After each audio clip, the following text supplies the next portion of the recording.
खासदार उदयनराजे भोसले यांनी महिलांच्या पहिल्या शाळेवरून केलेल्या विधानावरून वादंग उठले असताना आज उदयनराजे भोसले यांनी यावर प्रतिक्रिया दिली आहे। महात्मा ज्योतिबा फुले यांच्यापेक्षा प्रतापसिंह महाराज वयाने मोठे होते। त्यावेळी महात्मा फुले ऐन तारुण्यात होते।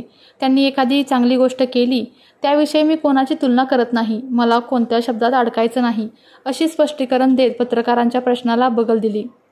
तेच की आता त्याचं अनुकरण महात्मा फुले केलं असं तुम्ही मला एक सांगा ना, म्हणजे त्या विचारांनी ते पुढे गेले। मी काय असं म्हणत नाही, बरं जर कोणाला आता जे कोण आता त्यांनी सांगितलं ते खासदार उदयनराजे आणि जे काय आता त्यांचं काय त्याला म्हणतात, अभ्यास त्यांचा फार मोठा आहे, त्याबद्दल मला काय बोलायचं नाही। पण तेव्हा माहीत नसतं महाराजांनी, त्या थोरले प्रतापसिंह महाराजांनी बऱ्याचशा लोकांना माहीत नाही की आज संपूर्ण महाबळेश्वर त्यांनी बसवलं, कासचं धरण त्यांनी बांधलं, वेण्णा नदीवरचं धरण त्यांच्या हातून झालं। त्याचबरोबर इथून साताऱ्यापासून पुण्यापर्यंत रस्ता त्यांनी बनवला स्वखर्चातून। हे संपूर्ण करत त्याच प्रकारे महात्मा फुलेंनी देखील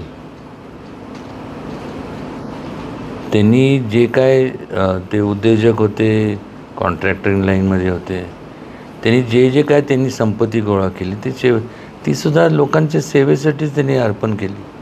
कात्रजच्या बोगद्यात त्यांचं योगदान आहे। त्यानंतर महिलांच्या शिक्षणावर त्याच्या संदर्भात त्यांचं आणि सावित्रीबाईंचं दोघांचं मोठं योगदान आहे। हे नाकारत नाहीच आहे ना, पण पहिली शाळा ही जर चालू झाली, आता मला सांगा शेवटी एज डिफरन्स आहे का नाही मला सांगा। यावेळेस जर तुम्ही बघितलं तर थोरले प्रतापसिंह महाराजांचा अंत ज्यावेळेस झाला, म्हणजे त्यांचं लाईफस्पॅन त्याला म्हणतो आपण, त्यावेळेस मला वाटते की म्हणजे जे आता मी माहिती घेतली त्यावेळेस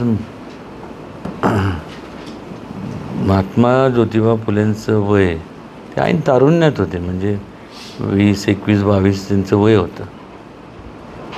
त्यामुळे मी कम्पेअर असं करत नाही म्हणायचं। आता कोणी पण काय म्हणतं की त्यांनी असं केलं आणि अनुकरण केलं, एखादी चांगली गोष्ट समजा दुसऱ्या कोणी केली असेल तर आपण ती आपल्या आयुष्यात त्याचा आपण उपयोग आपण आपल्या माध्यमातून त्याचं अनुकरण किंवा जो काय शब्द असेल त्या शब्दात मला जायचं नाही।